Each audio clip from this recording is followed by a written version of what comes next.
Welcome to another episode of the Scouting for Growth podcast. I'm your host, Sabine VdL, and today we have a truly inspiring guest who has mastered the art of helping businesses and individuals unlock their unique potential. In a world where startups and corporations alike strive to stand out, crafting a compelling story that resonates with investors, clients, and employees is more important than ever. Our guest today is someone who has dedicated over 2 decades to empowering organizations to define their purpose and become consistently and uniquely remarkable. Ian Chamandy is an acclaimed author, speaker, executive coach, and strategist who has helped more than 400 CEOs and organizations transition from traditional management to purpose-driven success. He is the co-author of the Blueprint Process, a revolutionary approach that identifies the one thing that makes an organization uniquely remarkable in 7 words or less, and leverages it to design how the company operates and communicates. Ian is also the co-author of the best-selling book, Why Should I Choose You? Answering the most important question in business in 7 words or less, published by HarperCollins. His expertise doesn't stop at organizations, though. He has adapted his blueprint process for individuals through Purpose You, guiding people to discover their personal purpose and live a happy, purposefully productive, and, as I said, purpose-driven life. In today's conversation, we will explore the importance of a clear and concise purpose for startups seeking investment or corporate clients, how to uncover and articulate the unique value proposition that sets you and your business apart in a crowded market, the role of storytelling in attracting investors and fostering strong client relationships, and practical steps for startups that can help them align all part of their business towards a common goal. As I mentioned, Ian also has dived and leverages framework for individuals into this personal development process called Purpose You. And he will also share a few recommendations on how an individual can find true purpose that can impact one's personal and professional life. Ian's approach is not theory, right? It's proven method that actually deliver tangible results. So whether you're an entrepreneur looking to secure funding, a corporate investor that looking for purpose-driven startups, a corporate innovator aiming to drive growth, or an individual seeking greater fulfillment, this episode is packed with valuable insights. So without further ado, let's dive into this enlightening conversation. Ian, welcome to Scouting for Growth. It is a pleasure to have you here with us today.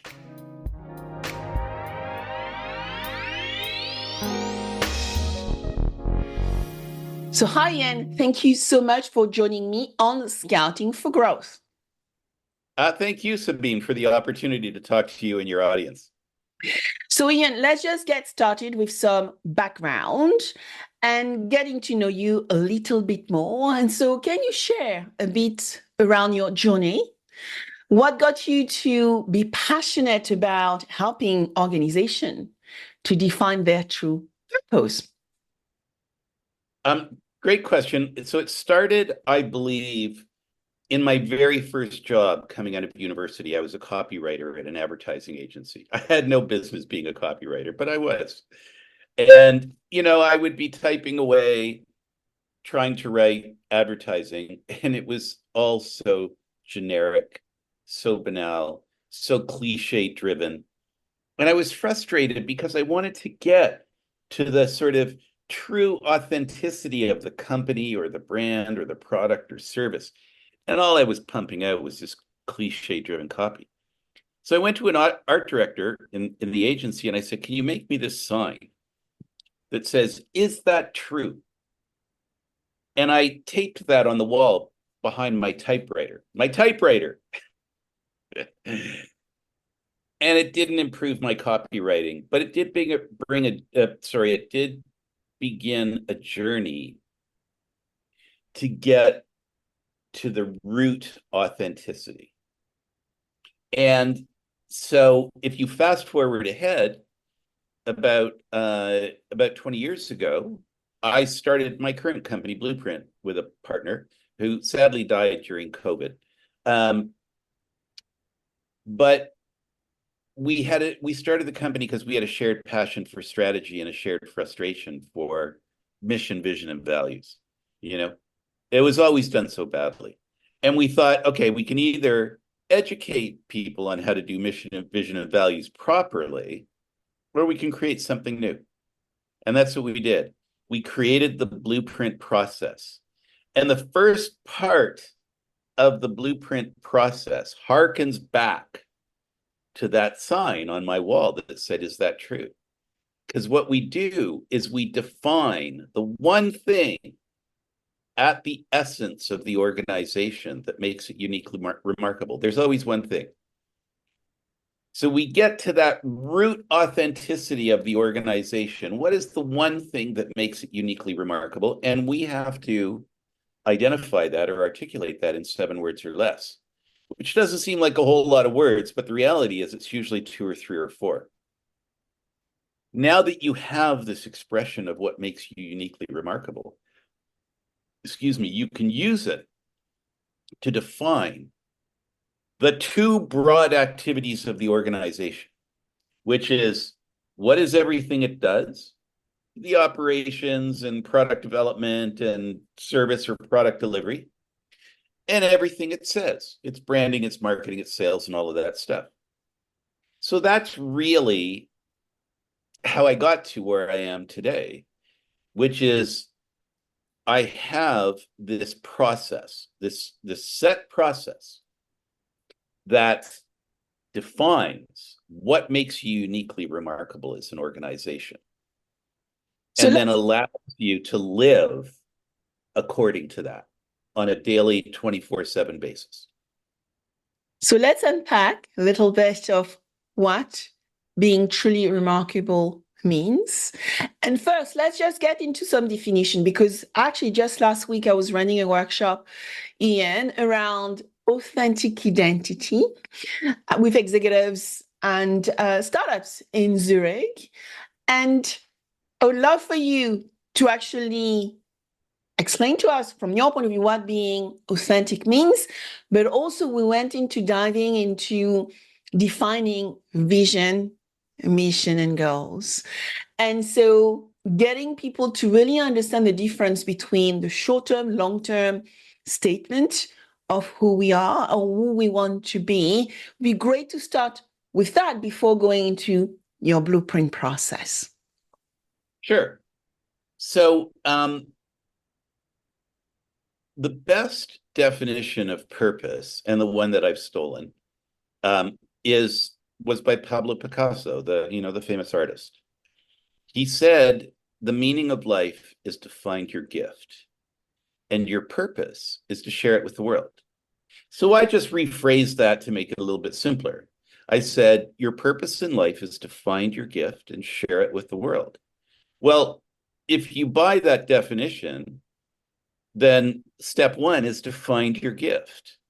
And I describe that, I just articulate it slightly differently. I describe it as the one thing that makes you uniquely remarkable. And so that's why what makes you uniquely remarkable, your gift and your purpose are all the same thing. And that's what defines, when you define what it is that makes you uniquely remarkable, you really have gotten to the root of who you are, the true authenticity of who you are. And then because you've articulated it, you brought it to the surface, you can now use that as a guide for how you live. And what using it as a guide usually means is it helps you make decisions. And that's the dirty secret about purpose at the end of the day, is it's really a decision-making tool. I'm faced with an opportunity, or I'm faced with a problem, or I'm faced with a challenge. What do I do here? What does my purpose suggest is the best way for me to handle this? Or is this an opportunity that I should take advantage of or not? And if it's aligned with my purpose, then it's a valid candidate. And if it's not, then it's not really aligned with who I am. I guess you see often big company as much as small companies struggling with setting up their purpose and their mission in life. Why is that? Why do you think organizations still struggle today to be clear around what truly make them unique for the customer segment they serve today? Did you ask me that question just to make me angry? Because Sabine, the reason that people don't do it annoys me immensely, right?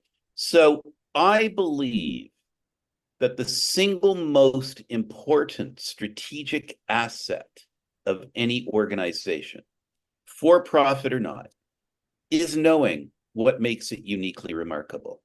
That's your strategic asset. That's your basis for differentiation. And 98% of the companies in the world don't know what that is. And there's a number of reasons for that. Let's start at the beginning. Where do you get trained for business? You get trained in academic institutions that don't even know this idea exists. So your single most important strategic asset is an organization, and they don't teach you anything about it because they're not aware of this concept. How can that be? And then once you get into business, everybody's always striving for a better way to articulate their value proposition. But a value proposition is for a product or service, and it changes, and it should change because your company changes, your marketplace changes, technology changes. You need to stay up and adapt. But what makes you uniquely remarkable? That never changes. And let me give you some proof. Company we all know, IBM. What was IBM doing in the 40s and 50s? What role did it play in the business world? It provided the most essential business technology to the biggest corporations in the world. What's it doing today? Still doing the same thing. Different technologies, different business assets, but it's doing exactly the same thing. Now, IBM, I've never read anything in its business documentation that suggests it knows what makes it uniquely remarkable. But what that means is that whatever that is, whether you recognize it or not, it's doing its work and it's trying its best to keep you on course. And what I'm saying is if you dig deep enough, figure out what it is, and articulate it in a clear, concise, and compelling way, then you can live that life for your business by design, actively, intentionally, rather than having it working in the background and you don't even know that it's exerting its influence. So it's not taught in business school. And then I would say the other thing is because we are so focused on short-term gains that we forget that the short-term gains happen because of our long-term planning and because of our understanding of who our company is. But people pay lip service to that, and they just chase the short-term gains. Which is often the problem with really being aligned and authentic. And to be honest, it requires a lot of work because when you want to truly be authentic and at the same time define your true purpose and values, you have to you have to do the work, right? You really have to actually break down the layers to really understand your passion, your expertise and skills, and what make you super unique in this marketplace. So let's go into the blueprint process. You actually explain a little bit to us already what inspired you to create that framework to enable people to do these things better. Can you distill some of the work you've done with organization, and what have Yeah, been the results in doing that with them? sure. So I will I will explain the process in a little bit more detail by walking you through one client's experience. So this is a retail shelving company, right? Home Depot builds a box. They go in, they construct all the rack shelving, and when they're done, the store opens. So we were having breakfast with the CEO, and he said, "I know that there is a magic to my company. But every time I open my mouth to try and express it, it sounds so generic, so banal, so like anything any of my competitors could say." And I said to him, "John, it's because you don't know what business you're really in." It's, let me just say I was younger and a little bit, hopefully a little bit more arrogant at the time, a little less arrogant now. But to his credit, he said, "Yeah, you're right. I don't know what business I'm really in." Now, he knew he was in the category of retail shelving, but he didn't know in that sandbox what unique area he occupied. So he decided to do a blueprint. So let me just do a tangent to explain what the process is. 10 sessions, 2 hours each on Zoom with up to 4 key decision makers in the organization, one of whom has to be the CEO. So that becomes the draft team that's socialized to, to the broader stakeholders in the organization. So now we're sitting in this blueprint, and they talk and they talk and they talk. And where the conversation got really interesting was when they started talking about how they had been in business for 3 generations, right? Not 3 decades, but actually 3 generations. And because of that longevity, they developed techniques and processes and systems and procedures that allowed them to get finished significantly faster than their competitors. So you can imagine if they get a Home Depot done a month faster than a competitor, store opens a month sooner, and that's a month of retail sales that they wouldn't otherwise have. Now, that's about $2 million a week for a Home Depot. And that's real money in my world. So as we're having this conversation about getting finished faster, one of his VPs says as a joke, this was just a joke. He said, on our signs where it says opening soon, I want ours to say opening sooner. Sweat. That is brilliant. That is absolutely brilliant. And those 2 words, opening sooner, came to symbolize this broader idea of their commitment to getting you finished faster so that 2 things can happen. One is the VP of construction becomes a hero for not just meeting the deadline, but beating it by a number of weeks. And number 2, the revenue, the unexpected revenue that's generated because this company finishes a month sooner. So when John's sitting across the table from a VP of construction and starts his story with the words opening sooner, the VP of construction knows what that means. They know it means beating my deadline. They know it means generating revenue that they didn't expect. And they sit there and they say, "Whoa, that's interesting. I haven't heard this story before. Tell me more." Right? So the question about wanting to know more is not out of confusion. It's out of intrigue Yeah, because led with your purpose. indeed. And that takes me into storytelling, right? Because if you actually are able to articulate your purpose and your true value in a very crisp and, I guess, 7-word format, you must be able to storytell as well. So tell us, when you think about young ventures, how can they integrate this into their day-to-day lives to actually make sure that they talk to their target audience in the right way, commercially, but also how do they use this to attract investors? Okay, so remember I told you there's 3 parts to the blueprint. That starts with defining what makes you uniquely remarkable in 7 words or less. The second thing that we do is we construct or design what I call the purpose story. So it's, the top level strategic narrative explaining your purpose. And everybody in communications or everybody even if they're not in communications, anybody who is communicating anything about the company, could be an email, does it from the perspective of the purpose story. There's 5 questions. Any of those questions would take you half an hour as a company to answer under normal circumstances. We get it down to between 5 and 7 bullet points, each one clear, concise, and compelling. Makes it easy for you to internalize, not memorize. It's not a script. Just internalize it.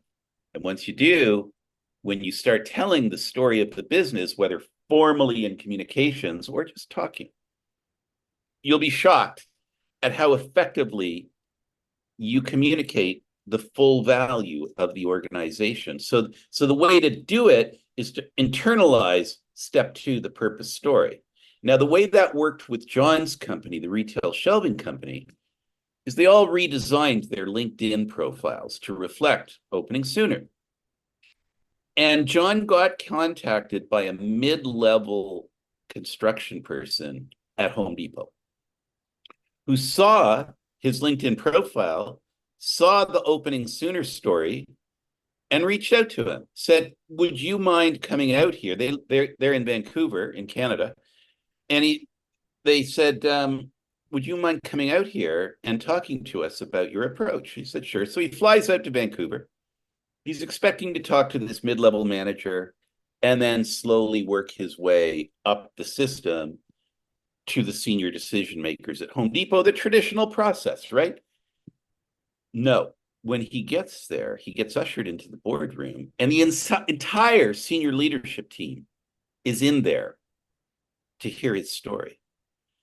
So just the LinkedIn profile created so much intrigue that it was a magnet for the senior leadership team. So John goes in, stands up in front of them, tells his story, takes a bunch of questions. Meeting lasts about an hour. And then the CEO says those words that you hate to hear. Thank you, John. We'll be in touch. Because that means one of 2 things. 1, they'll never be in touch again. Or 2, we'll be in touch, but it'll be 6 to 12 months down the road once we get our outfit together. So John goes to the Vancouver airport, lovely airport if you've never been there, to take the red eye back to Toronto.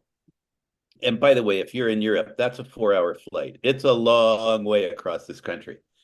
And while he's waiting in the departures lounge, he gets a call, 10 o'clock at night. Oh. It's Home Depot. We have an $800,000 project for you. And if you do a good job on that, we have more.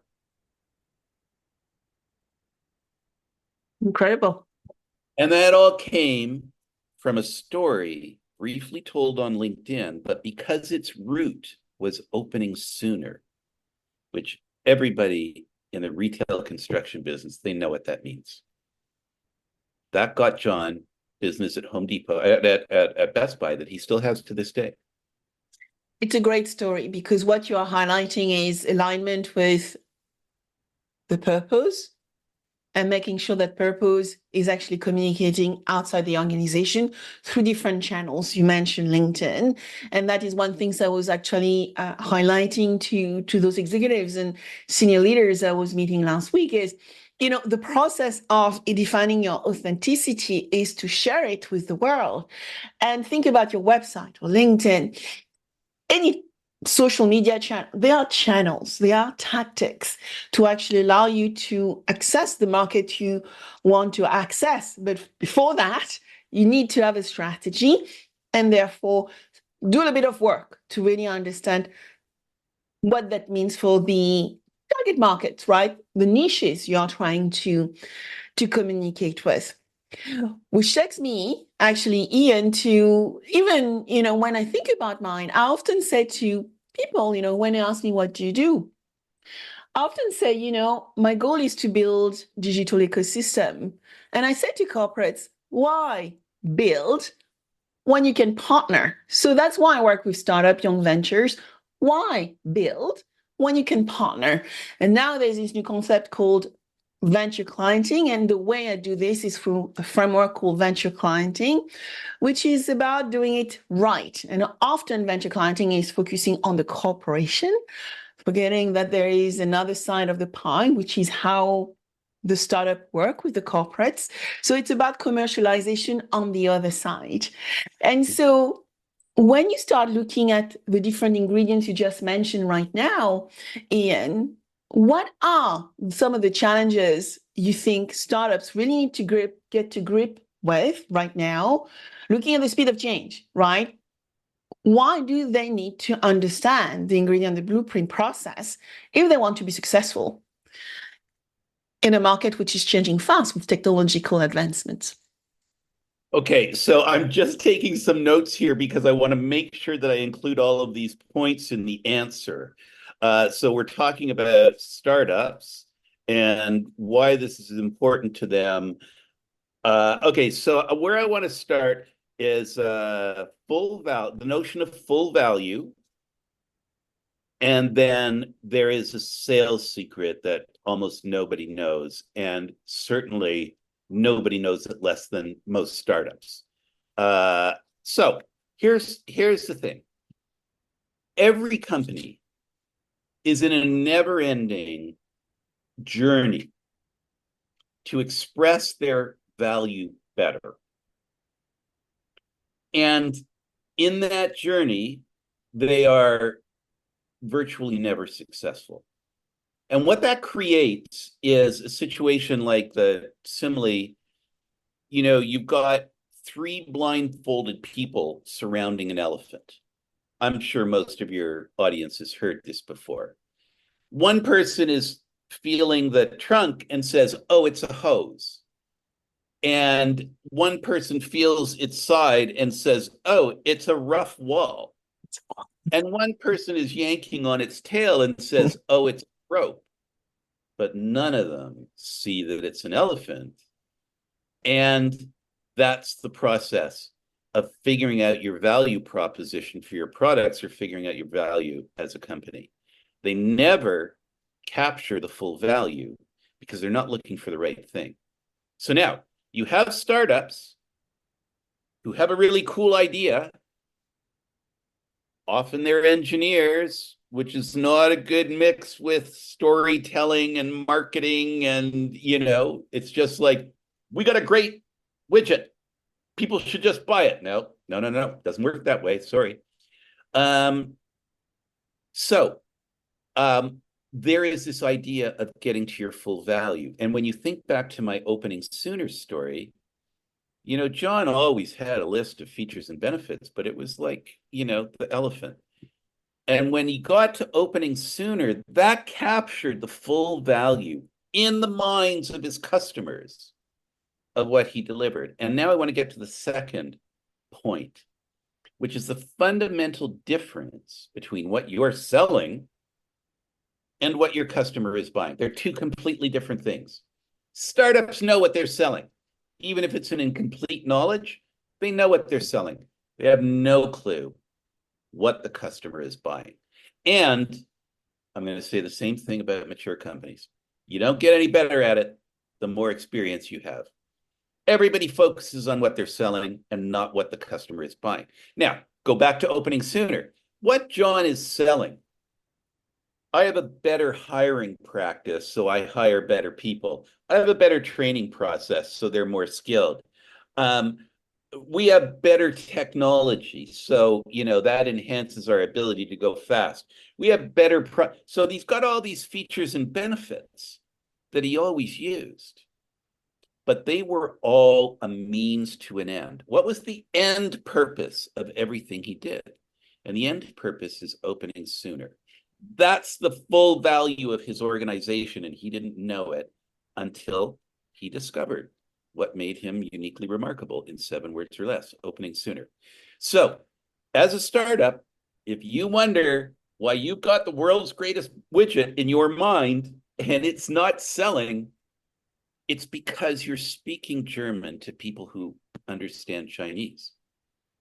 They may be able to work out a word or two here or there, but you're not talking about what they're buying. You're talking about what they're selling, and they don't care But what you about you or about your features and benefits. They care about what they're buying.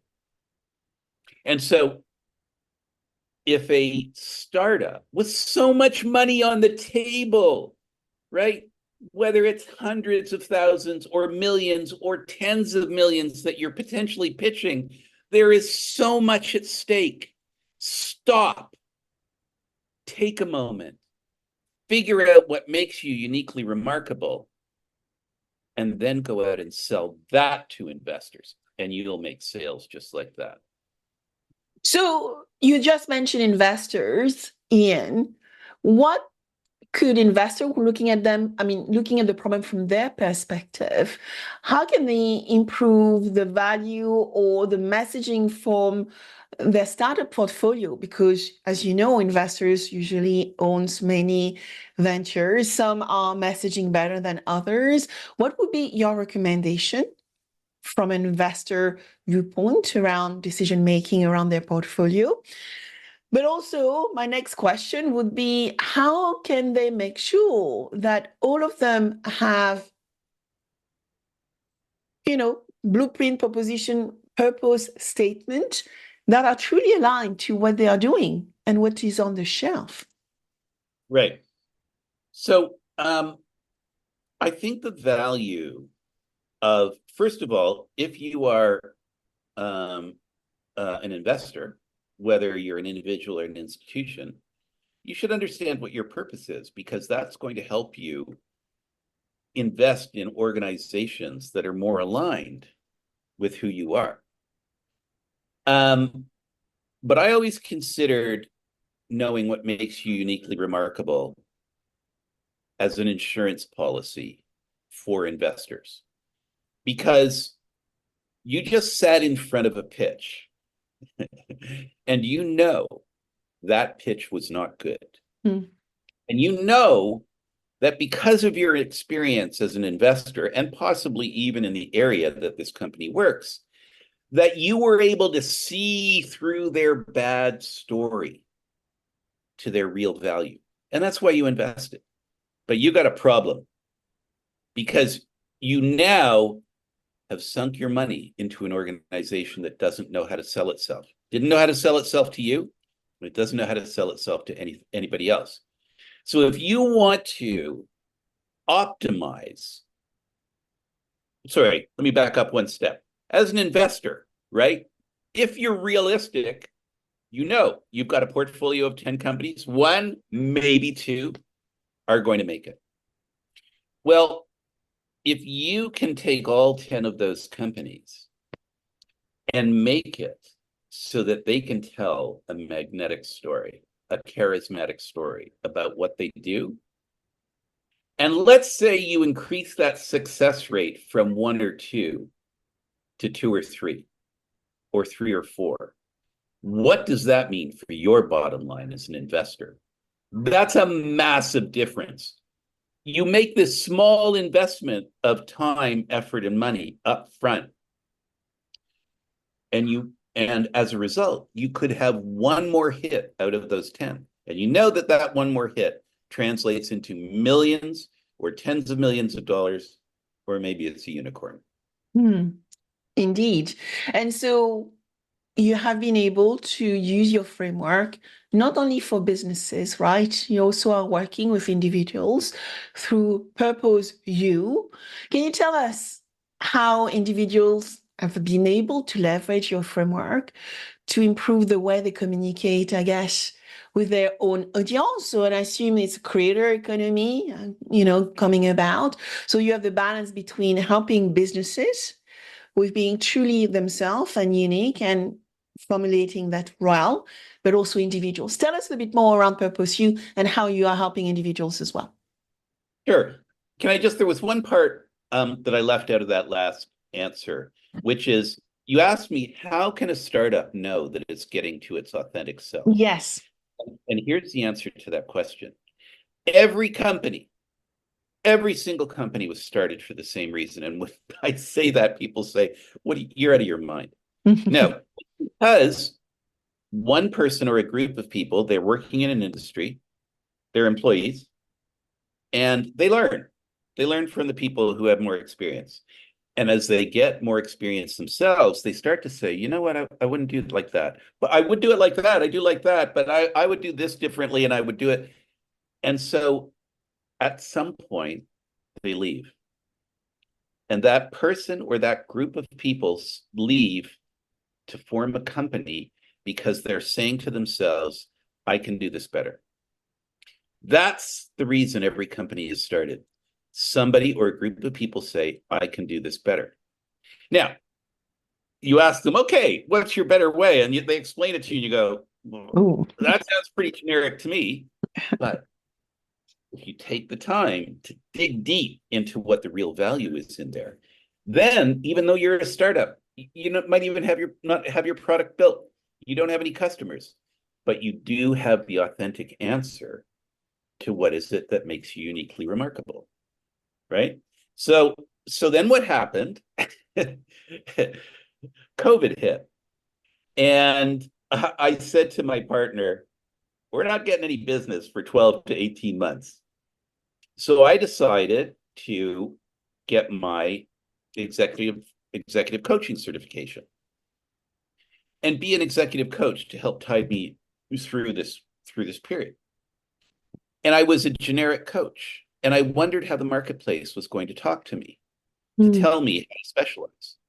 And it happened in the very first phone call with a prospect. He said, I don't like my life. COVID is, the pandemic has got me thinking. That's the key. The pandemic has got me thinking. How many billions of people in the world went through that experience? I don't like my career. I don't like how I'm living my life. I want a life of meaning and purpose. And I said, that's awesome. What's your purpose? And he said, I don't know. And it made me realize I could take this big behemoth here that I had created for businesses, strip out all the stuff that didn't pertain to an individual, add stuff in that did, and voila, a personal blueprint. Sabine, what makes you uniquely remarkable in 7 words or less? Step 1.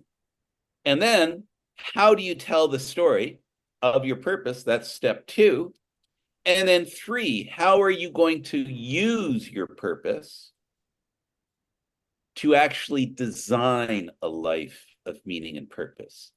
To live a life of meaning and purpose by intention and design, rather than just drifting through life with no guidance.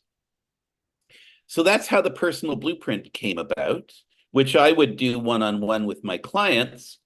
And then a 5-time corporate client of mine, a CEO who got a blueprint done every time he moved to a new CEO position, he said, I have an online training infrastructure that I can plunk on top of this.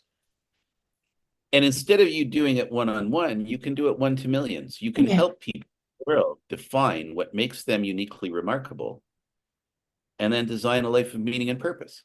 So that was the founding of Purpose U, and Purpose U is launching this fall. You'll be able to go online and I walk you through with videos and written material and AI driven tables. Like, I'm going to ask you to do exercise, and AI is going to work hand in hand with you to answer these questions, to do a deep dive into you and who you are. And I'll tell you, Sabine, it is a marvelous experience of self-discovery. And at the other end, your superpower as a human being is defined in 7 words or less. That's super cool. Looking forward to seeing this.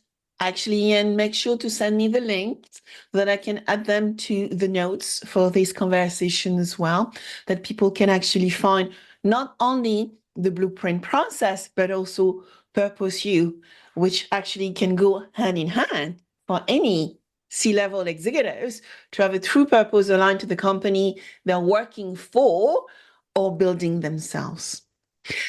I am in violent agreement. Yeah. So any top tips you would like, the listeners to remember when they think about a blueprint or their purpose? You. Sure. So I'll give you a head start. And by the way, those links are right there. You can see them on my screen. So 7words.biz is for a business blueprint, and purposeu.co is for an individual blueprint. If you go to purposeu.co because you want to define your own 7 words or less, you're going to see, excuse me, a page there that says launching fall of 2024. Leave your email and you'll be the first to know when the course launches and you can sign up then. So go to purposeu.co and leave your email, and that's how you can do that. Now, when I start a corporate blueprint or a personal blueprint, they often ask me, what can I do? How can I prepare? How can I get ready? What can I read? And my answer to that is, I got a simple question for you. And just consider this simple question. And imagine you're a business executive hearing this, and I say to you, have your people on the draft team consider the question: if everything you do is a means to an end, what is your end purpose as an organization or as an individual? Now, how this discombobulates business executives is that you normally think of whatever it is that you're doing as your end purpose. I'm a lawyer. I do law. I do corporate law. I do litigation. I do whatever. That's my, but no, everything you do is an expression of your purpose. So if everything you do is a means to an end, what is an end purpose? What is your end purpose? And that forces you to think above the doing level. I do these things. Awesome. If everything you do is a means to an end, what's the end purpose? A bit like Oprah, right? Who said that she's a teacher to the world student, and her purpose was till today to help those students to actually provide their message using her platform, Right. going to the next level rather than the doing, right? It's a meaning. So you already shared with us where we can find you, right? At 7words.biz and purposeu.co. Any other channel we should consider as well, Ian? Not that I can think of. There's not a lot of really good resources on purpose out there. I read, there was an article in Forbes, and the title was all about finding your purpose as an organization. And I read the article, and it was all about customer relationship management, CRM. Now, how you do your CRM should be a reflection of your purpose, but it's not your purpose. It's not your purpose, no. Then I went to more academic websites, and I looked at, there's not a lot of research on purpose, but I looked at their definitions, and they just made my brain melt. Like, come on. How is anybody supposed to find their purpose when all of this gobbledygook that I'm reading on the screen is about purpose? So this is very self-serving. I understand. But if you go to 7words.biz and go to my blog, if you want to learn about the elements of purpose or the benefits, like how does it work here? How does it build a magnetic culture? How does it help you sell faster and easier? How does it galvanize everybody around a shared vision of the future? How does it bring everybody in line behind a new CEO? All those videos are there. The longest one is 5 minutes. A lot of them are only 90 seconds, but you can learn a lot about purpose there. So I would encourage you, 7words.biz, go to my blog, and you can see all that stuff there. Thank you, Ian, for joining me on Scouting for Growth. We'll definitely go and check those articles and blogs to actually educate ourselves in a simpler way, because you are saying there's a lot of gobbledygook out there, complicated messaging, when actually setting your purpose should be an enjoyable and simple activity. So thank you so much for joining me. I tell you what mine is just quickly before we go. Bien sûr. Yeah. So mine is transforming confusion into clarity. Transforming confusion into clarity. And we need a lot of this right now. Yeah. And the simple explanation of that is when you have uncertainty about the future, there's questions in your mind about what's going on, which way to go. That causes anxiety. And in that moment, and if it's a really important issue, it causes a lot of anxiety. And in that moment, if I were to wave a magic wand and tell you I could transform your confusion into clarity, you would jump at that, right? That's what you want. I want clarity about this situation. And when you do, anxiety goes down, confidence goes up. 100%. Whilst you are speaking, I'm even thinking about Google's, right? It's about structuring the world information. It's a very simple statement. But then when you reflect and you look at what Google does every day with the search engine and more, right, it is, or Google Workspace, it is about structuring the world information. So let's remember, simplicity goes a long way. And as you said, reduce that anxiety because it makes things simpler. Yeah. By the way, I would not leave Google's expression of what makes it uniquely remarkable at structuring information. I would push it farther than that, because it's like, okay, that's great that you do that. To what end? What end? And so we could go into another conversation around artificial intelligence and responsibility. But thank you so much, Ian, for joining. Thank you, Sabine. That was a fun conversation. It was definitely a fun conversation. So thank you so much for joining me today. I had a ball. Thank you very much.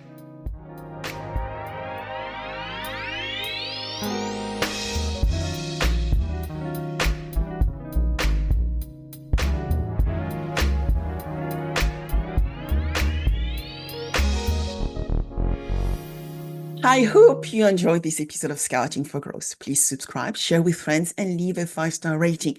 Your rating is so valuable. I review all of them, and my team help me adapt content to meet your needs. Also, connect with me on my preferred channels. I am a B2B growth expert, so you will find me on LinkedIn, Instagram, and Threads, and X as well as Blue Sky. All information available below. Until next, keep scouting for growth.